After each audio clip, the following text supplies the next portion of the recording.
Siria está aquí, a 8 horas de avión de España. Es la mitad de grande y su población se concentra aquí. ¿Por qué? Porque toda esta zona es un enorme desierto, pero un desierto muy importante. Tiene 1/3 de las reservas de petróleo del mundo y también de gas natural, según algunos el nuevo petróleo. Para sacarlo de aquí y llevarlo a Europa hay que rodear toda esta península y salir por el canal de Suez. Pero hay otra manera más fácil, la línea recta. Como te puedes imaginar, aquí te cobran. El que controle estas tuberías las puede abrir y cerrar como un grifo. Si no pagas, no hay ni petróleo ni gas. Esta región es increíble. La civilización en el planeta empieza en 3 sitios, y este es uno de ellos. Mesopotamia, aquí. Súmera, que te sonará menos, pero es donde empieza todo. Aquí también. ¿Recuerdas la Torre de Babel? De la Biblia la hicieron estos tíos. Egipto, aquí. Siempre ha sido un punto de contacto entre Oriente y Occidente, dando a Asia salida al Mediterráneo. Quizás por eso aquí nacen las principales religiones monoteístas. El judaísmo, el cristianismo y el islam. El islam es la última en llegar y acoge a las 2 anteriores. Bueno, al grano. Como la zona es brutal, todos han querido controlarla y siempre ha estado dentro de algún imperio. El imperio persa, el imperio griego y el imperio romano.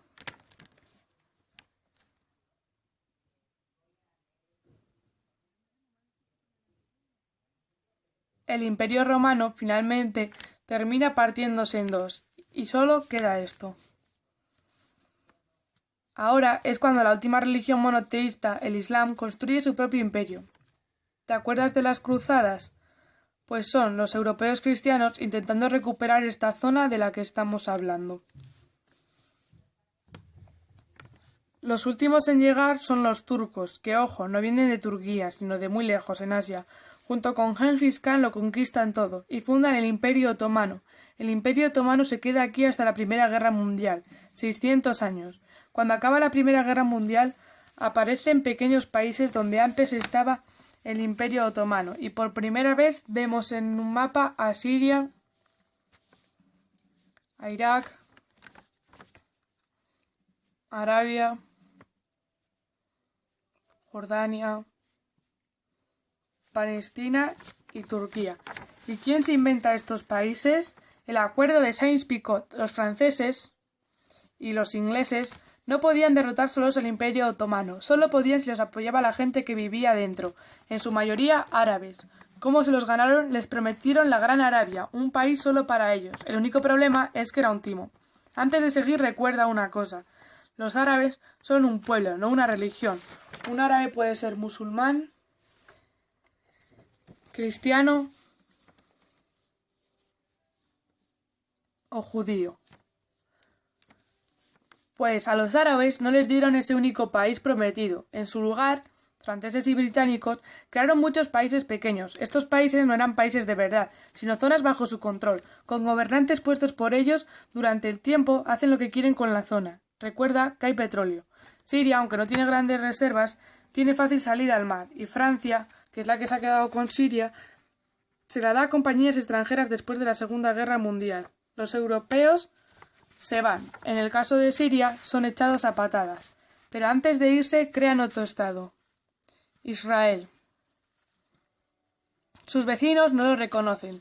La prueba es que nada más y son los británicos, todos estos estados lo atacan.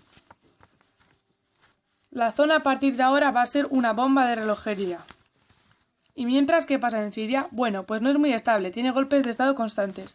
En esta época aparece una ideología que se hace con el control y se expande por el mundo árabe, el Ba'ath. Esta ideología mezcla el antiguo sueño de una única nación árabe con ideas socialistas. Y tiene algo muy importante, es una ideología laica, o sea que no es religiosa. Siria se llega a unir con Egipto, un país con el que no tiene fronteras, pero no es raro, muchos de estos países intentan hacerlo también.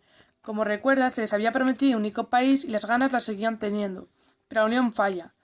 En este tiempo, Egipto convence para nacionalizar el petróleo en Siria. Al-Assad, el padre de Al-Assad de ahora, se convierte en jefe del estado Ba'ath en Irak. También Ba'ath comienza a ganar fuerza a Saddam Hussein. Las diferencias entre ambos países dividen el país de Ba'ath en dos países, pro-Siria o pro-Irak. Ahora ocurre la Guerra Fría, el mundo se divide en dos, o eras de Estados Unidos o de la Unión Soviética. Son años muy movidos, en los que se pegan constantemente con Israel. Invaden a su vecino Líbano y comienza la oposición islamista al régimen Ba'ath de Al-Assad de los hermanos musulmanes. Vale, volvamos atrás un momento.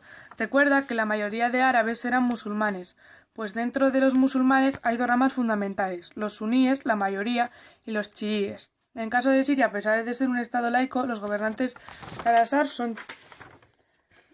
eran chiíes, los cuales representan menos del 13%. En cambio, casi el 70% de la población es suní.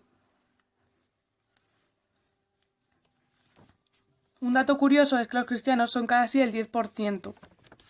Que los chiíes controlen el gobierno y el ejército mosquea a la población suní, y este sentimiento es aprovechado por los hermanos musulmanes islamistas radicales suníes. Estos toman las armas en la ciudad de Hama, en contra del gobierno, y Assad acaba con la revuelta a costa de matar miles de civiles y encarcelar a mucha gente en el año 2000. Assad padre muere y le sucede Assad hijo, que ante las presiones libera a muchos presos, trae internet y empieza el cambio. Hay gran periodo de debate político y aparece la oposición, también los hermanos musulmanes. Los siguientes años son difíciles, arrestan a la oposición. Y ahora una pequeña reflexión. Cuando quieras entender el presente de un conflicto, pregúntate, ¿y el pasado?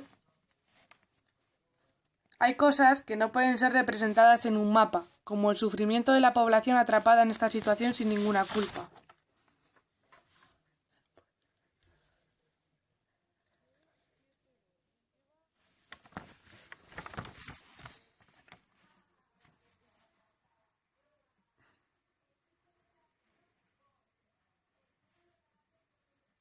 Y Bush incluye a Siria en el eje del mal, y esto la isla. Está mal visto negociar con Siria.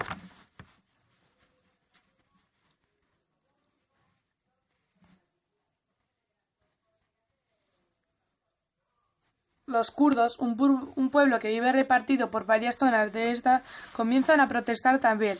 Hay represión y muertos. En 2011 te sonará esto. Ocurre la primavera árabe. Bueno, es una protesta que va propagándose por todos los espacios árabes, pidiendo más democracia. Como ves, el mundo árabe, a pesar de estar dividido en países, tiene tendencias generales. Cuando llega a Siria, Assad hijo termina usando el ejército y en los enfrentamientos mueren unas 1000 personas. Los enfrentamientos irán escalando hasta que se conviertan en guerra civil. No hay un momento exacto de inicio. Lo importante es que hoy en día hay numerosas facciones en juego. Vamos a verlas para ver qué pasa. El mundo está dividido en chiíes, la minoría, y suníes, la mayoría. Chiíes y además laicos, o sea, no religiosos, son el gobierno de Al-Assad. Controla todo esto, que si recuerdas son las zonas básicamente chiíes del país, y está enfrentado al resto, también mayoritariamente laicos, pero suníes está el Ejército Libre de Siria, o FSA en inglés. Junto con el Frente Islámico, que es religioso, y otros 72 grupos más, forman una coalición, la oposición. También suníes y islamistas, pero radicales, son al-Nusra, llamados Al-Qaeda en Siria. Otros islamistas radicales son el ISIS, o Estado Islámico. Salen de Al-Qaeda en Irak y controlan la mayor parte de Siria e Irán, y se han hecho famosos por sus atrocidades, y su objetivo teórico impacta a muchos, es un Estado Islámico desde Asia, África y Levante, aunque a ti ya te suena, ¿verdad?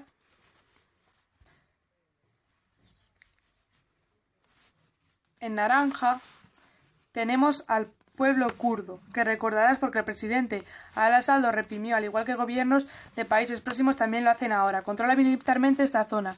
Antes de terminar, repasemos los apoyos internacionales de la fecha de 2015.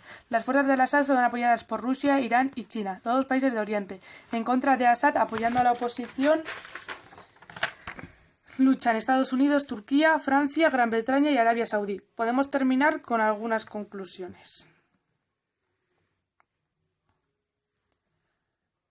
La región es estratégica por su situación privilegiada. Todos la quieren. Siria siempre ha estado bajo el paraguas de grandes imperios. Jamás deciden sus fronteras. Se las impusieron Europa, dividiendo a su antojo Oriente Medio. para controlarlo diseñando países y tener en cuenta su población. Muchos historiadores dicen que todo pueblo tiene la necesidad de manejar su propio destino, pero no pudieron. Y se produce la guerra civil. En este contexto, no es raro que aparezcan actores que se alimentan de la desesperación y del sentimiento suní de opresión, como son el ISIS.